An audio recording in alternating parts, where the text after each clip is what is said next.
Sa pagdiriwang ng ika-84 na taon ng tuloy-tuloy na serbisyo publiko, tuloy-tuloy ang pag-agapay ng DZRH sa sama-samang interes ng bawat Pilipino.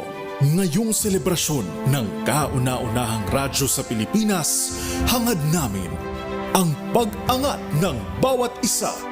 Pag-angat sa tulungan, pag-angat sa kabuhayan, pag-angat sa kinabukasan. DZRH 84. Angat, sama-sama tayo, Pilipino.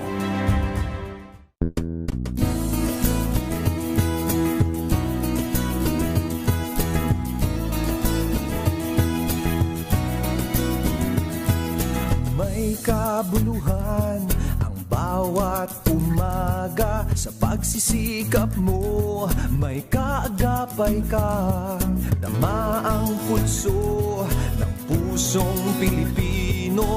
Katangi-tanging radyong maaasahan mo.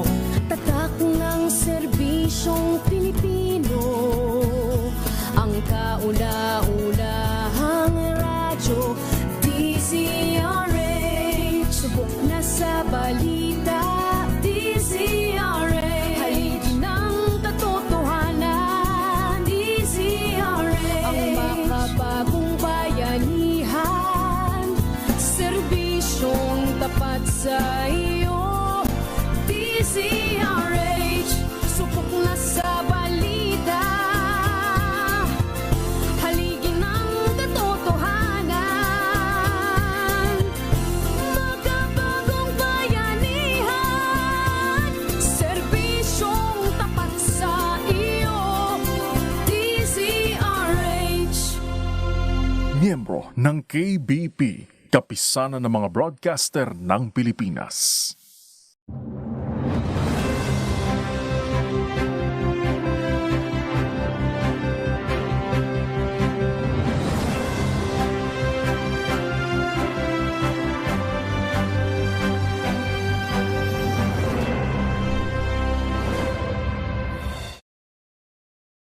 Iba't ibang posisyon sa pagtulog may epekto sa iyong kalusugan, ayon sa eksperto. Maagang balitaan, maagang usapan sa mga issue at balita. Kasama si Kuya Angelo Palmones sa Magandang Umaga Pilipinas. Mula Lunes hanggang Biyernes.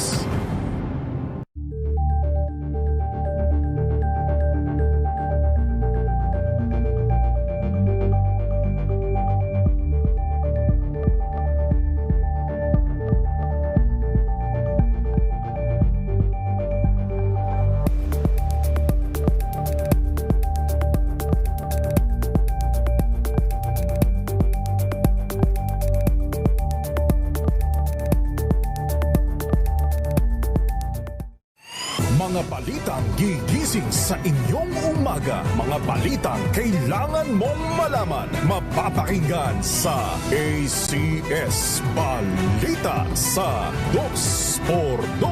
Kasama sina Anthony Taberna at Jerry Baha. Lunes hanggang Biyernes.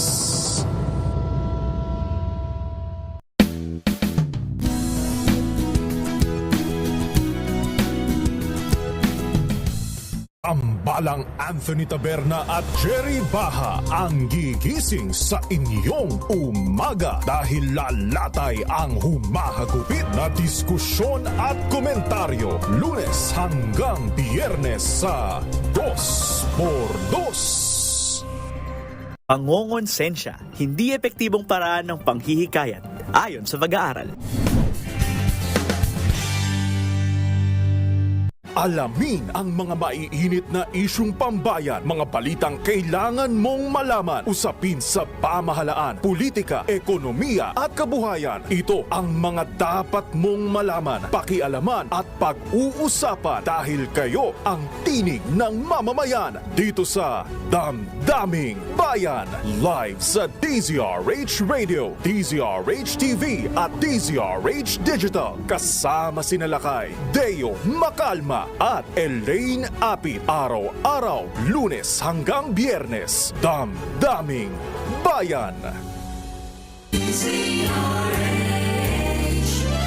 DZRH, member, kapisanan ng mga broadcaster ng Pilipinas. 7 minuto makalipas ang alas 4. Walang kawala ang malalaking balita. RH Rapido Hataw Balita sa mundo ng politika, palakasan, showbiz at iba pa sa Pilipinas at ibang bansa. Iyon ang makukuha sa RH Rapido Hataw Balita. Mga pinakahuling panayam sa likod at gumawa ng mga balita. RH Rapido Hataw Balita.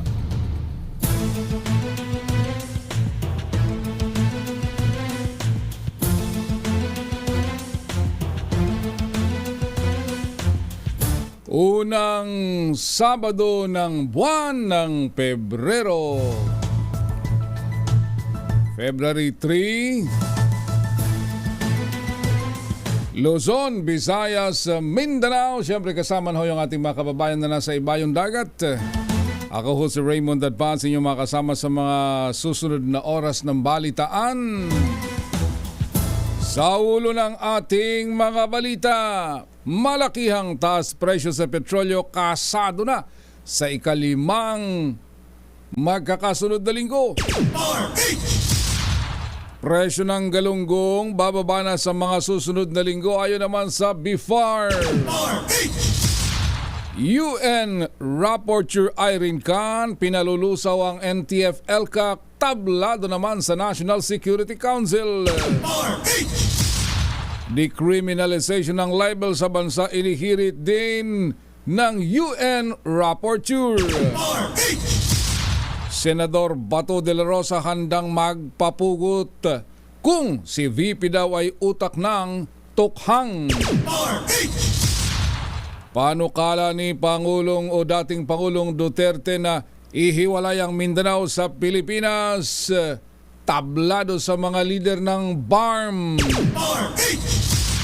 6 patay, 7 naman ang sugatan sa pagbaha at landslide sa Mindanao. 7 taong gulang na bata patay ng aksidenteng mabaril ng kalaro sa Davao del Sur. At sa balitang sports, Oliver Almadro, bagong coach ng UP Women's Volleyball Team. At sa balitang showbiz, Enrique Hill, tinuldukan ng breakup rumors nila ni Liza Soberano. Yan ang ulo ng ating mga balita ngayon sa detalye.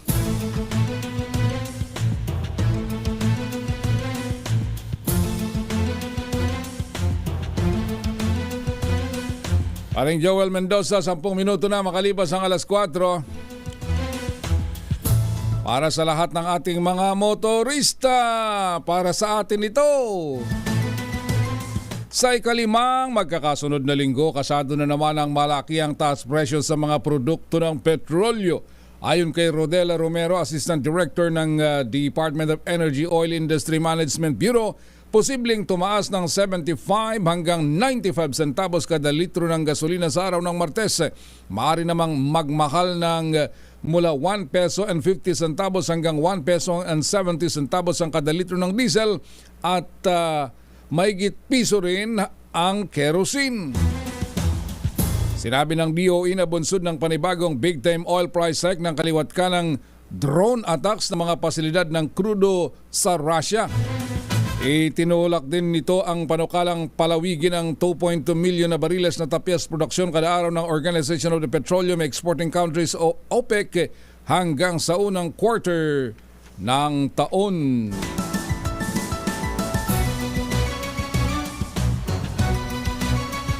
Tataas pa ang produksyon ng bigas ngayong El Nino dahil naman sa high-yielding variety seeds na ibinigay ng Pangulo.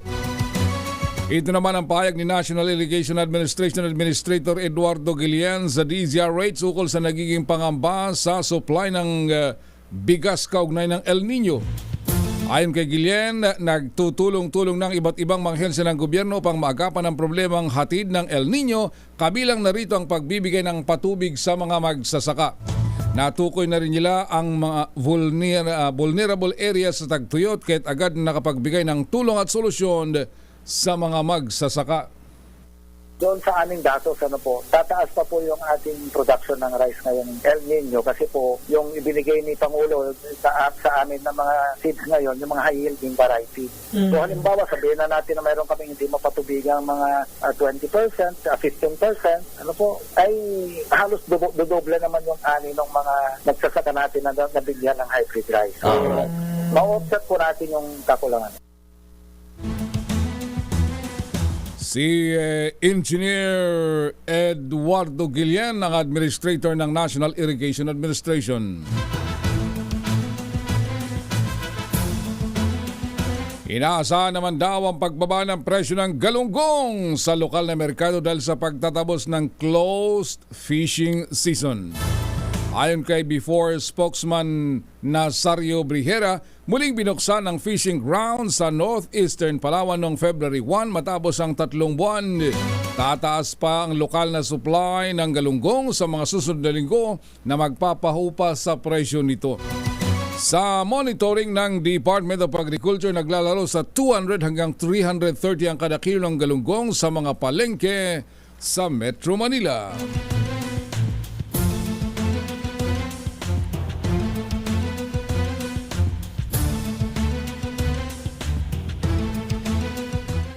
Labing-apat na minuto makalipas ho ang alas 4. Naipag-ugnayan na sa mga local government units o LGU ang DOST sa pagkakaroon ng mga polisiya sa pag-regulate ng mga ibinibentang isda. Itong sinabi sa DZRH ni DOST NRCP lead researcher Dr. Ray Kapampangan matapos nilang madiskubre na may mga lamang microplastics ang mga bangus sa Agusan del Norte. Ayon kay Kapampangan, nakababahala ito dahil hindi pa sigurado kung ano ang maaring epekto nito sa kalusugan ng mga taong makakakain nito. Kung sasagutin natin yung tanong kung nakakamatay, kasi kung titingnan natin yung plastic mismo by itself is a toxicant or a pollutant na kung marami na tayong nakakain katulad ng ibang pollutant like heavy metals, nakakasira talaga yan, no? Pero hindi pa natin masasagot sa kasalukuyan kasi wala pa tayong standard sa pagbabasihan na kung ganito karaming microplastic nakakasira na. Dr. Ray Kapampangan ng DOST.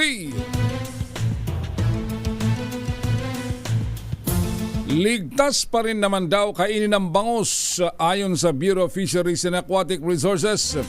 Ito ay sa kabila ng mga nadiskubreng microplastic sa laman loob ng mga bangus sa ilang lugar sa Agusan del Norte kamakailan lang. Sabi ng BFAR, bagamat meron ngang microplastics ang mga ito, wala pa naman silang natanggap na ulat o ebidensya na meron itong mga negatibong epekto sa tao. Giit ng ahensya, ligtas pa rin itong kainin basta't maproseso o maluto ito ng maayos. Samantalang tiniyak din ng BFAR na patuloy itong may pag-ugnayan sa DOST para pag-aralan itong mga microplastics at ang epekto nito sa ating kalusugan.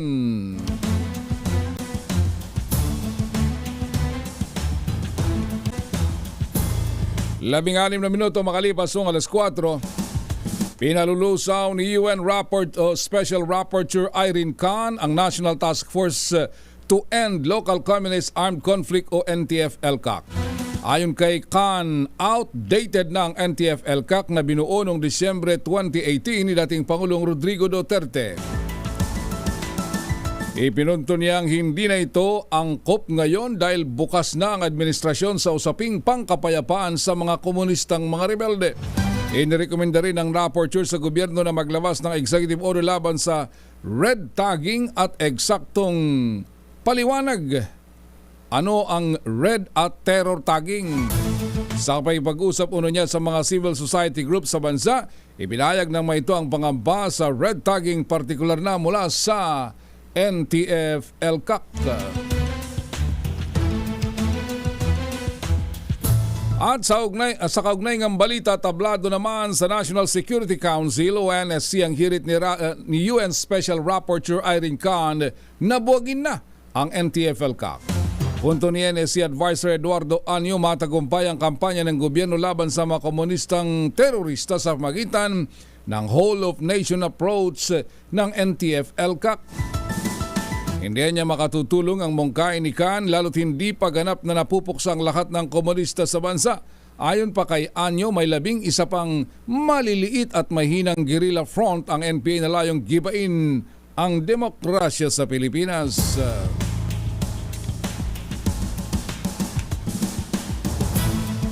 18 minuto makalipas ang alas 4, inirekomenda ni UN Special Rapporteur Irene Khan ang decriminalization ng kasong libel sa Pilipinas.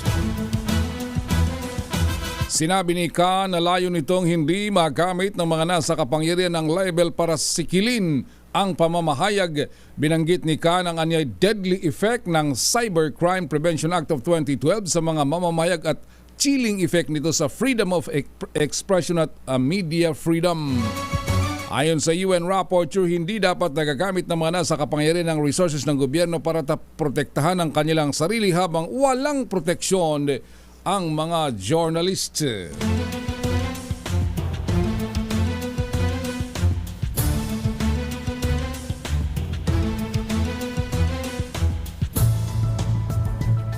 Mar Urbano at Francisco Antonio Ramirez Garcia Gimulier. 19 na minuto makalipas ang alas 4. Handa umano si Senador Bato de la Rosa na magpapugot kung mapatutunayan na si Vice President Sara Duterte ang utak ng Oplan Tokhang. Kumbinsido si De La Rosa na may nagbabayad kay dating Davao Senior Police Officer Arturo Las Cañas para idiin sa drug war ang Vice Presidente. Ayon sa senador, hindi maaring nagkataon lang na biglang lumitaw si Las Cañas ngayong mainit ang usapin sa People's Initiative para sa charter change at idiin si Vice President Sara. Paputol ako ng liig kaagad kung ma-prove niya yan na si Sara sa likuran niya. Putol ako ng liig. Ngayon, putulan niyo kong liig kung kasama si Bibi Sara dyan. Yan. Kaya nga, ang hirap dito, yung kanyang statement, ano ba yan? Depende sa sinong nagbabayad, sinong nagpapasabi ng kanyang statement. Matagal na yan eh. That's more than 6 years ago. Nauna nang ibinunyag ng dati umanong hitman ng Davao Death Squad na si De La Rosa ang tagapagpatupad ni VP Duterte ng inimbento nitong Oplan Tokhang na tinawag na Tok-Tok Hangyo.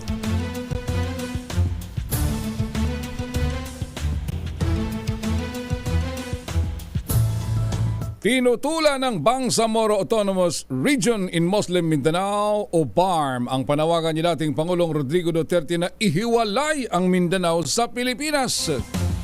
Ayon kay BARM Chief Minister Ahud Ibrahim, nananatiling solido ang suporta ng rehiyon sa pagpapatupad ng Comprehensive Agreement on the Bangsamoro. Sinabi pa ni Ibrahim na kanilang binibigyan ng pagkilala ang commitment ng Malacanang sa hiwalay na peace agreement sa MNLF at ganoon din sa MILF.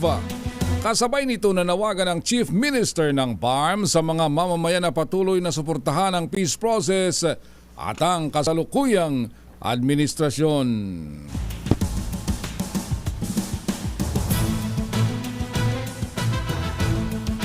"4:21 ng umaga. Wala namang mga panawagan na suportahan ang independence sa paghihiwalay ng Mindanao sa Pilipinas. Ito naman ang obserbasyon ni Lanao del Sur 1st District Congressman Zia Alonto Adyong matapos ang pahayag ni dating Pangulong Rodrigo Duterte na gusto na niyang maihiwalay ang rehiyon sa bansa.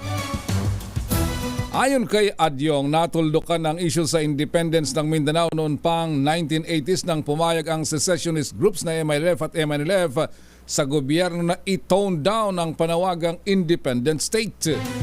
Nagdesisyon na ang alang daw ang dalawang grupo na makipag-ugnayan sa gobyerno mapagiging para tanggapin ang isang autonomous region. Well, as a former president, he speaks for the entire country, especially when he was still the president. He really is the father of the country and the head of state and head of government. But now, as a former president and who simply represents his people in Davao City, Mindanao is composed of 27 provinces and 33 cities. Mindanao is the second largest island in the Philippines. It is the most diverse island in the Philippines. Meron pong ibang-ibang klaseng ethnic, linguistic tribes dyan. So, one particular leader cannot simply monopolize the whole of Mindanao and speak for the entire Mindanaoan. Si Lanao del Sur Congressman Zia Alonto Adyong.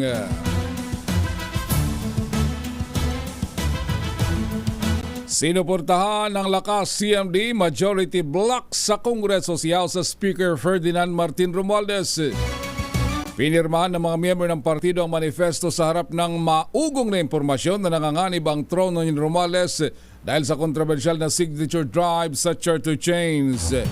Ayon kay House Majority Leader at Zamboanga City Representative Manex Dalipe, handa ang partido na idepensa ang kasalukuyang liderato ng Kamara. Sabi pa ng Executive Vice President ng Lakas, walang batayan at malisyoso ang mga akusasyon laban kay Romualdez kung kahit hindi ito dapat paniwalaan.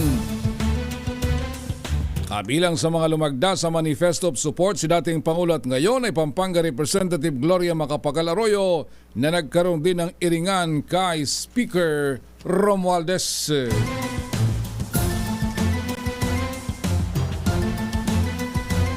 Alas 4:24 ng umaga, naging matagumpay ang pinakauling resupply mission ng Pilipinas sa BRP Sierra Madre sa Ayungin Shoal. Inilarawan ni AFP spokesman Colonel Francel Margaret Padilla na flawless o walang naging aberya ang mission kahapon. Ayon naman kay US Maritime Security Analyst Ray Powell, kakaiba ang bagong resupply mission dahil hindi humarang ang China at nananatili lang sa Mischief Reef ang mga militia vessels nito. Posible yung nagbunga na ang napagkasunduan ng dalawang panig sa China-Philippine Bilateral Consultation Mechanism noong buwan ng Enero.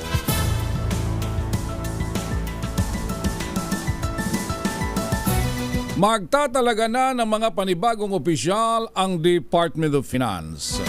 Nakatakdang mag-appoint ang Malacanang ng 3 bagong undersecretary at isang assistant secretary sa ahensya. Ilan sa mga inaasahang uupo si Charito Martin Mendoza bilang Undersecretary for Revenue Operations Group.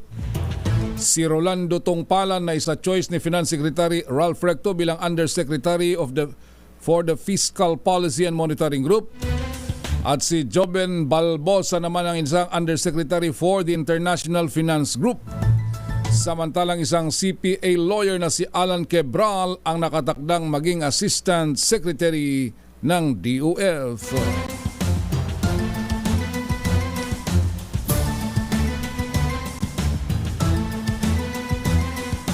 Alas 4:26 ng umaga. Inihanda na ng Department of Education ang mga private school teachers para sa gagawing implementasyon ng matatag curriculum. Sa anunsyo ni Vice President at Education Secretary Sara Duterte, nakipagpulong sila sa mga opisyal ng mga pribadong eskwelahan para talakayan ang matatag curriculum na magsisimula ngayong school year 2024-2025. Ang matatag ay nangangahulugan ng make the curriculum relevant, take steps to accelerate the delivery of basic education services, take good care of learners, at give support for teachers to teach better. Sarap pakinggan. Ilan sa layon nito ang bawasan ng overcrowded curriculum, iayon sa edad ng bata ang pinag-aaralan at mas pagtibayan ng literacy at values sa mga mag-aaral. Sa ngayon, nasa 35 pampublikong paaralan na ang nagsimula na sa pilot implementation ng revised K-10 curriculum. Make the curriculum relevant. Take steps to accelerate the delivery of basic education services. Take good care of learners. Give support for teachers to teach better. Matatag. Sana nga lang ay hindi lang slogan. Ang matatag na yan para talagang matutukan yung problema natin sa larangan ng edukasyon.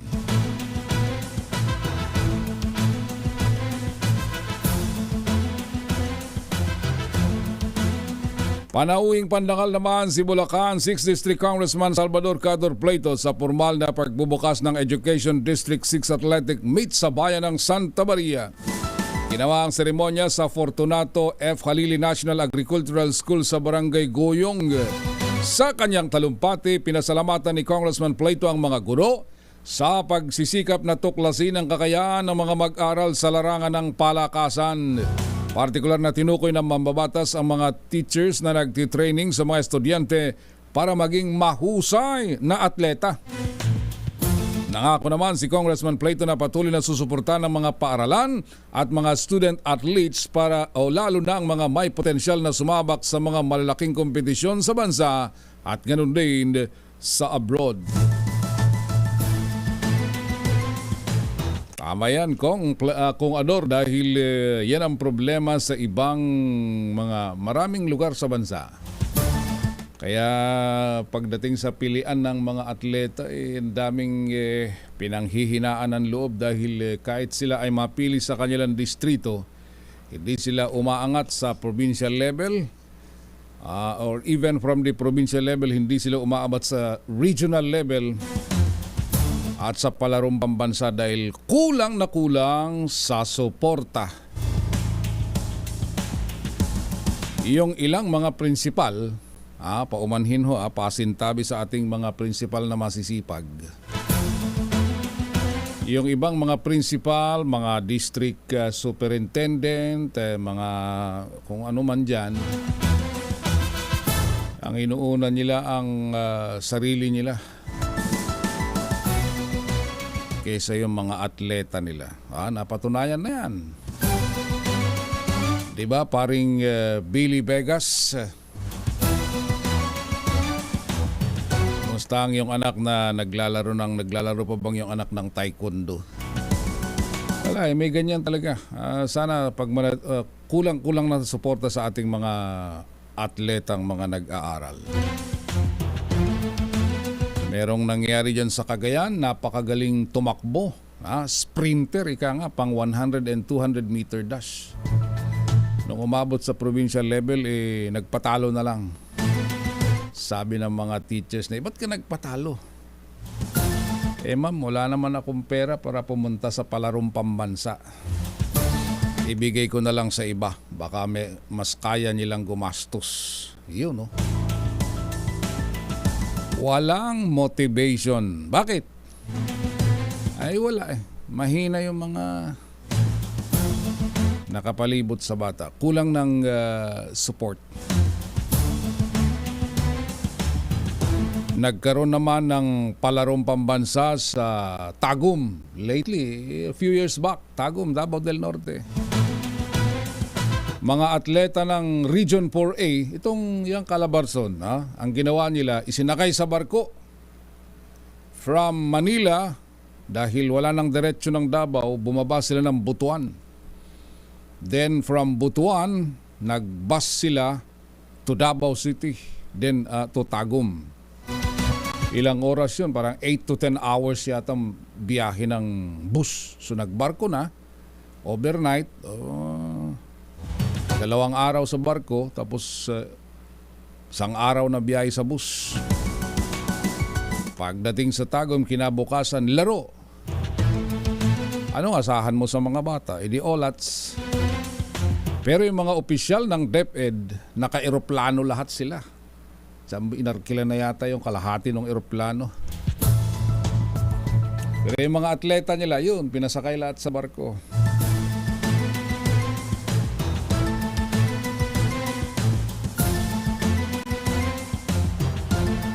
Alas 4:32 na ho ng umaga. RH Rapido Hataw Balita.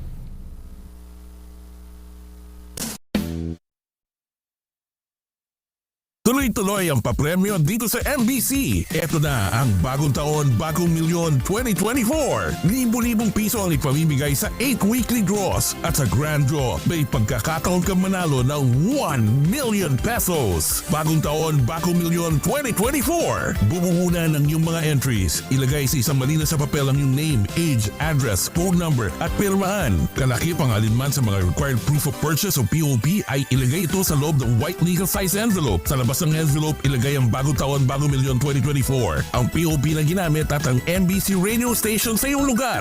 At ihulog sa mga drop boxes na matatagpuan sa mga MBC radio stations, DZRH, Love Radio, Yes the Best, Easy Rock at Aksyon Radyo. Mas maraming entries, mas malaki ang chance mong manalo. Kaya sali na! Bagong taon, bagong milyon 2024. Brought to you by Pride Detergent, Unique Toothpaste, Shield Bath Soap, Charm Fabcon, White Rose Papaya Soap, Star Wax Floor Wax, Smart Dishwashing Paste. Para sa iyo, anong kahulugan ng Sama-sama Tayo Pilipino at paano ito na iparamdam sa iyo ng MBC sa mga taong pananatili mo rito? Para sa akin, kapag sinabi mong Sama-sama Tayo Pilipino, ito ay isang malinaw na deklarasyon ng iyong panunumpa at pakikiisa sa isang komunidad. At kapag sinabi mong Sama-sama Tayo Pilipino, anuman ang platforms na lumabas ngayon, whether sa radyo, sa TV, especially sa digital, lahat yan sisiguraduhin ng kumpanya o ng MBC na nandun tayo. Kumbaga, yung serbisyo na inaasahan sa atin ng bawat Pilipino ay naandun. At nakita ko yun sa isang dekadang pananatili sa kumpanya. Kumbaga, lahat ng empleyado, lahat ng nakatrabaho natin dito, mula sa reporters, mula sa creative editors, hanggang sa mga production assistant, lahat yan, binigay nila ang kanilang 100% para lang maipakita at maipadama sa bawat Pilipino na nandito tayo. 3 tulog na lang at masasaksihan na natin ang bagong kabanata ng MBC. Para sa mas pinalakas na misyon, More Than Radio, ako si Christian de la Cruz, Sama-sama Tayo, Pilipino.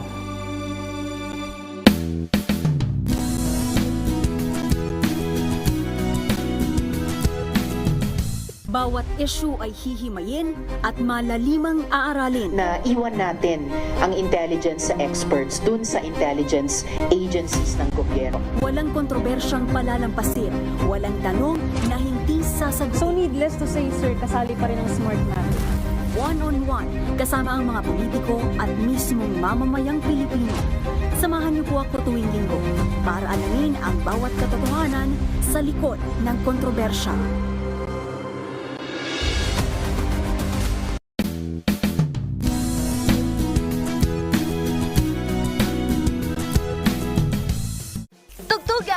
Sayawan, chikahan at mga kaganapang kakikiligan. Mula sa concerts and fan meets of your favorite stars, local man o international, sagot na namin. Every Saturday, 12 noon, kasama ang inyong showbiz angel sa Season 2 ng Scene Zone. Dito lang yan sa DZRH TV. Balik ko tayo sa ating balitaan, 4:36 ng umaga. RH Rapido Hataw Balita. Oy, magandang umaga ho dun sa mga nakamonitor natin sa Facebook Live. Ayan, si Pareng Joel Mendoza ang aga nagising, si Mar Urbano, Francisco Antonio Remeles Garcia, si Jim Olier, si Edwin Season, si Sher Roque at si Bernilo Cianosa, Armand Castaneda, si Chona Miran, Eduardo Narvaez, magandang umaga. Felix Estibal, oy sila kay Tom Desa na yung bagabigat. Rita Ballesteros, Cagayan. Roberto Colendres, Nelson Malinao sa Falls Church, Virginia. Ramon Abadillo, si Kylie, Eduardo Omampo, Alfredo Cobilla Sr., si Maridel Furukawa, siyempre sa Japan. Si Don Jolipata ng Samar, si Arnel Perez. Si Maria Sobrepeña, Ria Soto, si Dan Zui. Oh, si paring Romel. Alan Francisco, si Eds Mural, si Lloyd Sacramento, Berto Pugo. Binabati daw niya si Jimmy Castelo ng Tondo, Maynila.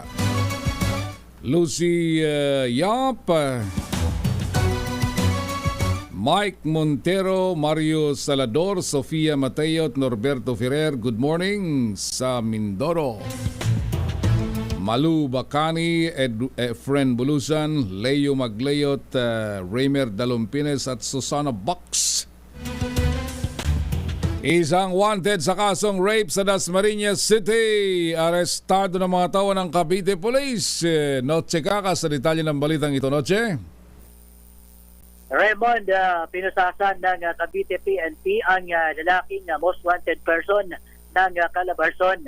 Pitpit ang warrant of arrest at tinungo ang lungga ng akusado sa barangay Bakawan sa General Trias City sa Cavite. Arestado si alias Sam na residente ng barangay San Dionisio 1 sa nabanggitan na syudad. Batay sa record, walang piyansa ang rape case ni Sam na ngayon ay himas rehas na. Wala sa kananan sa Pilipinas, DCRA. Ako si Noche Kaka, tuloy sa pagbabalita, tuloy-tuloy sa serbisyo. Sama-sama tayo, Pilipino. Ay, salamat, Noche Kakas. Inquiry kaugnay naman sa isyu ng People's Initiative, ipinanukalang ihinto na matapos ang isinagawang public hearing kahapon sa Davao City. Naroon si June Di Makutak. June!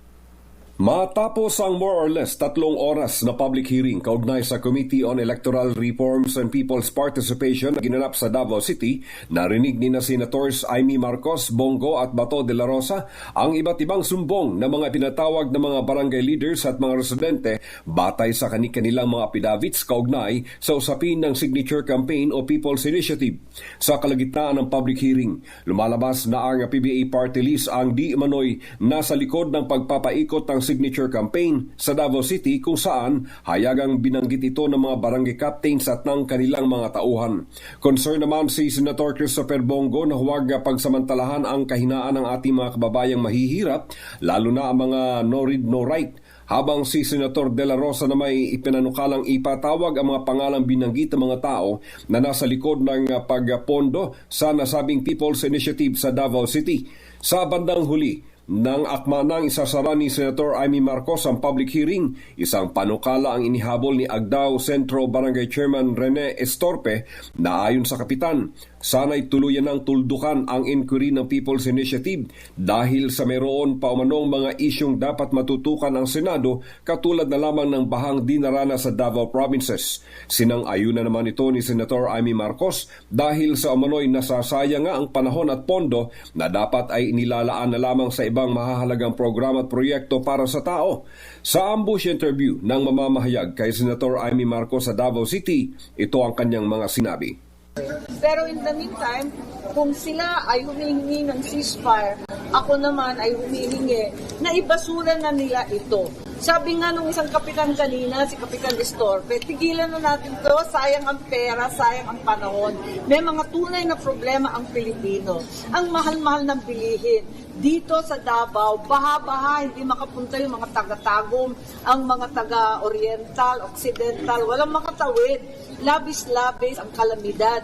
Apakamahal ng gasolina at pagkain. Bakit tayo nakatutok dito sa ganitong klaseng hearing na napakarami nating problema?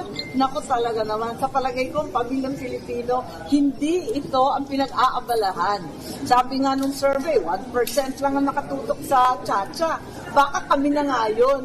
Ayoko maupliga dito sa ganitong klaseng problema na hindi naman pinapansin o pinoproblema ng pangkaraniwang Pilipino. Tulungan na lang natin ang tauhan natin, ang taong bayan na umiiyak sa hirap ng buhay, sa napakamahal na bilihin.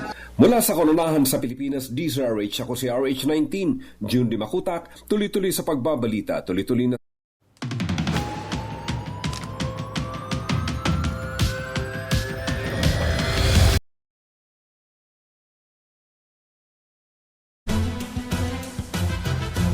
Maayong buntag sa lahat ng mga dumalo kahapon sa hearing dyan sa Talomo District sa Davao City. Sa kaugnay ng balita, iginit naman ni Senador Christopher Bongo na hindi napapanahon ang People's Initiative. Ito ay dahil nababahiran na ng reklamong may suhulan at paggamit sa pondo ng gobyerno. Sa pagpapatuloy ng hearing ng Senate Committee on Electoral Reforms na isinagawa sa Davao City kahapon, sinabi ni Go na dapat ay managot ang mga taong nasa likod ng suhulan para sa pirma kung ito ay totoo. Dahil nahaluan ito ng panlilinlang at hindi naintindihan ng marami sa ating mga kababayan ang kanilang pinirmahan. Nangangahulugan na hindi ito totoong People's Initiative. Dahil pera ng bayan ang ginamit dapat ang pera ng bayan ay dapat ginagamit sa serbisyo publiko at hindi pang suhol, kaya't malinaw na may kaso ditong bribery. Ang kasalukuyang People's Initiative ay dapat lang umunong tutulan dahil binabaliwala ang Senado. Mahalaga na masunod ang 3/4 vote separately ng dalawang kapulungan ng Kongreso. Hinimok ni Go ang mga kapwa mambabatas na isantabi na ang PI o People's Initiative upang maiwasan ang bangayan at hindi na masayang ang kanilang panahon. Magtrabaho na lang sila para sa kapakanan ng ating mga kababayan.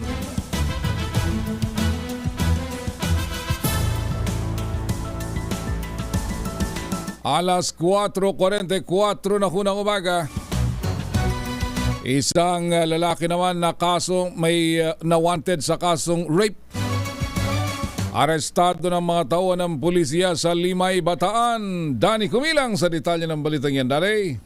Sa bisa ng warrant of arrest na inisyu ng RTC Branch 3 Family Court Maribeles, Bataan ni Judge Jenny Trinidad Laigo, inaresto ng pinagsanib pwersa ng CIDG, PMFC, Limay PNP ang isang akusado sa kasong 5 ulit na panggagasa. Ang suspect na si alias Fernando ay naaresto sa kanyang pinagtataguan sa Barangay Alangan, Limay, Bataan kahapon. Ang suspect ay nakakulong ngayon sa Limay PNP Detention Facility at no be recommended. Samantalang laki pasasalamat naman ng biktima ng suspect at ng pamilya nito sa PNP sa matagumpay na pagkakaaresto na naturang akusado dahil mabibigyan na rin ng hustisya ang ginawang pang-aabuso nito sa kaawa-awang biktima. Mula sa kauna-unahan sa Pilipinas, DZRH, ito si Danny Kumilang. Tuloy-tuloy sa pagbabalita, tuloy-tuloy sa serbisyo. Sama-sama tayo, Pilipino! Maraming salamat, Danny Kumilang.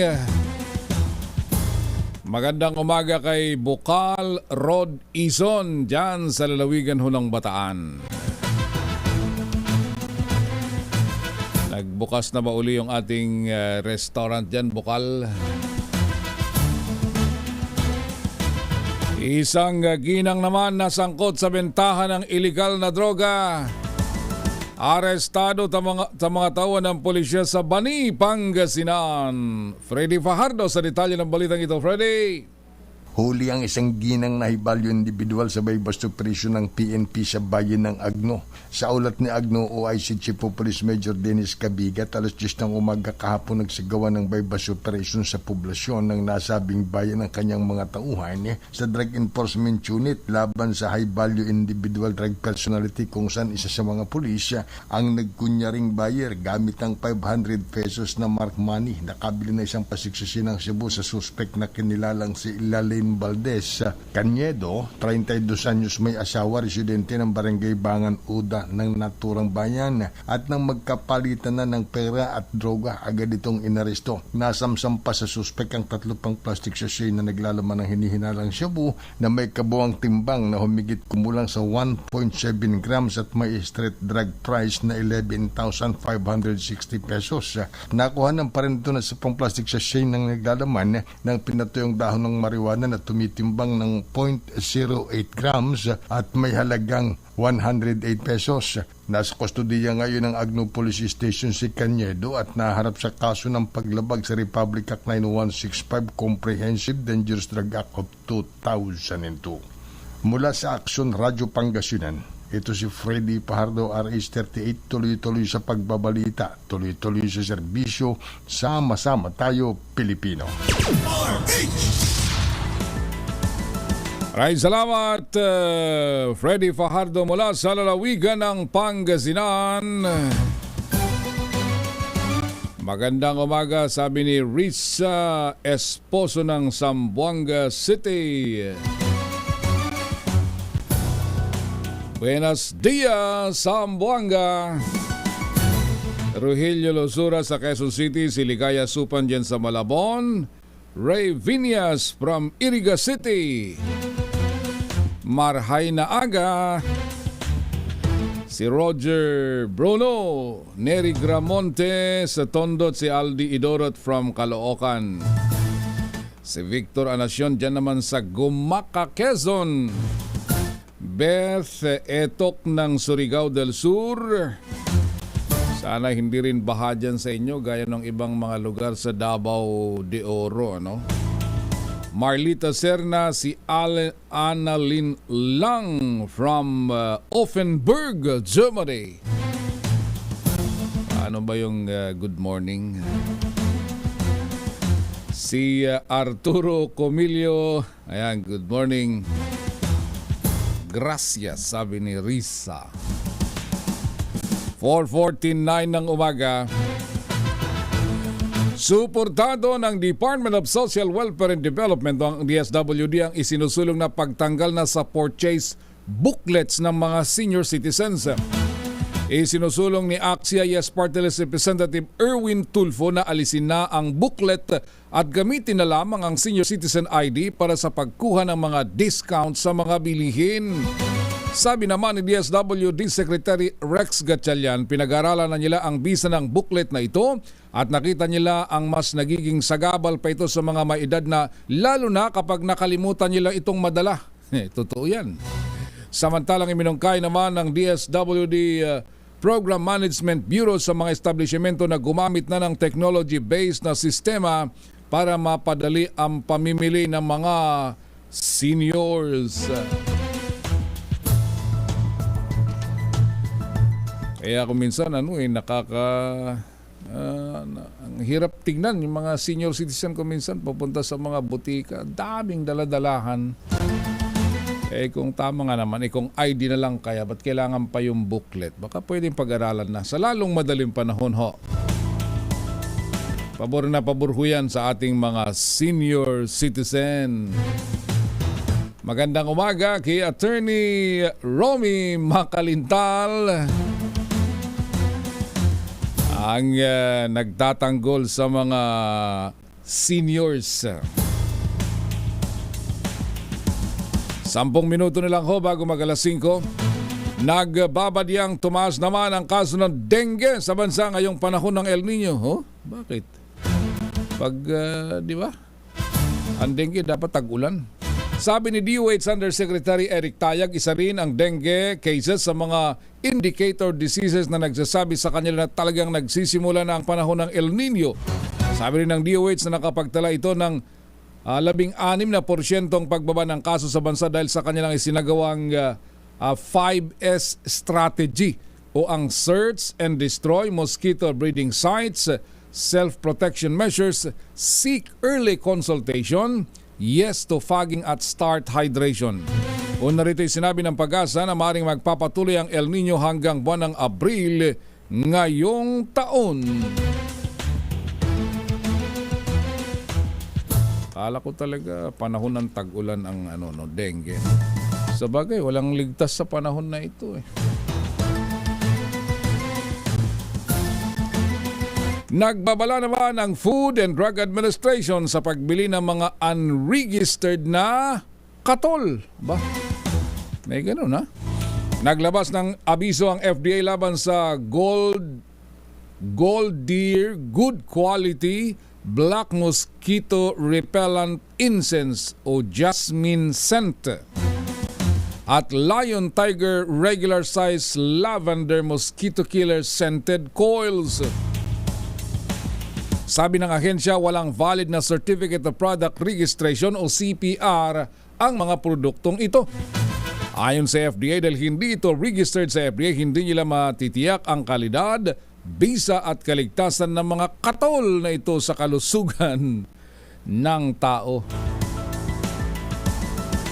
Meron tayong local katol eh. Yun na lang ang bilhin.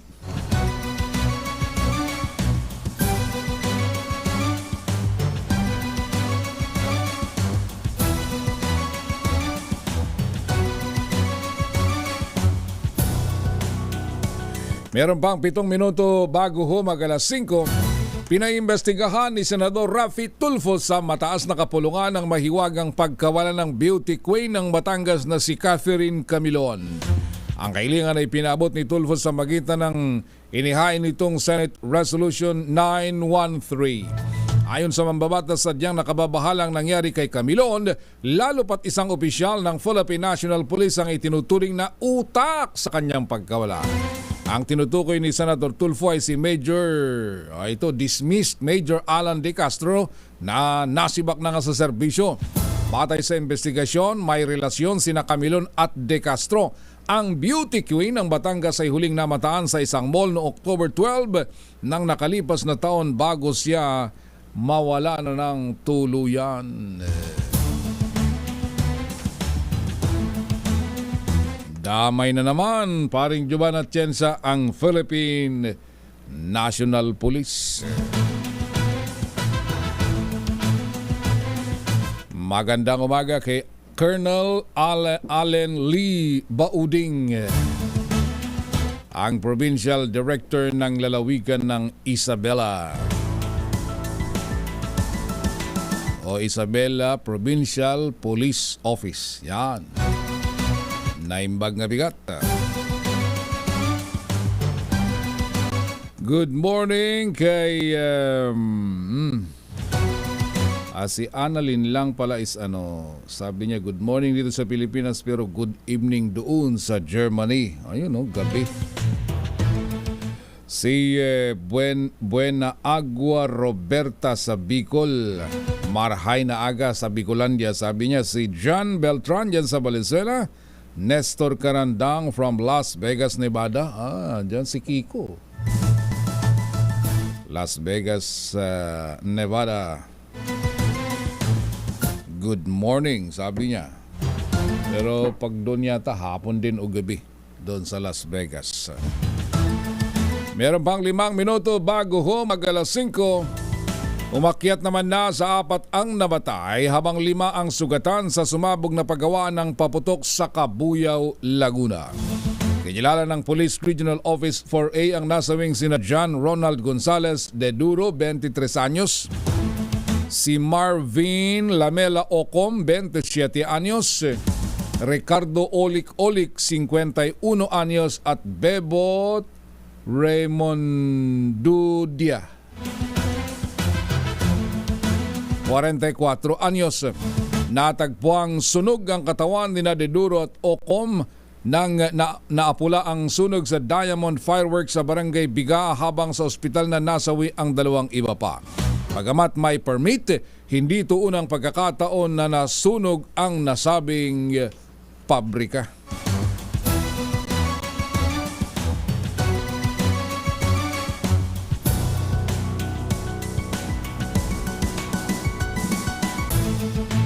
Good morning! Ba talaga naman kita mo to si G. Grace Garcia ay nasa Israel. Ay, kumusta kayo dyan? Oo nga, kumusta na kayong gera between Israel and Hamas? Sabi ni Alalin lang is 10:10 in Germany. O alas 10 ng gabi sa Germany. Palalim na pala ng gabi. Marvin Takad at si Rogelio Lusura dyan sa Nubaliches. Magandang umaga.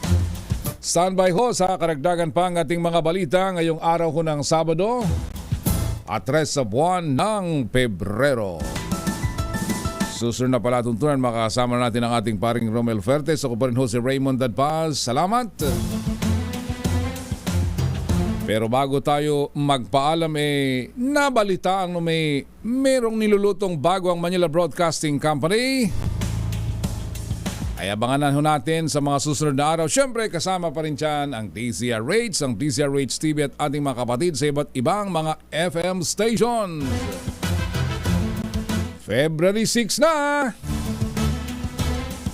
Ang oras 3 minuto ho bago mag-alas 5. RH Rapido Hataw Balita.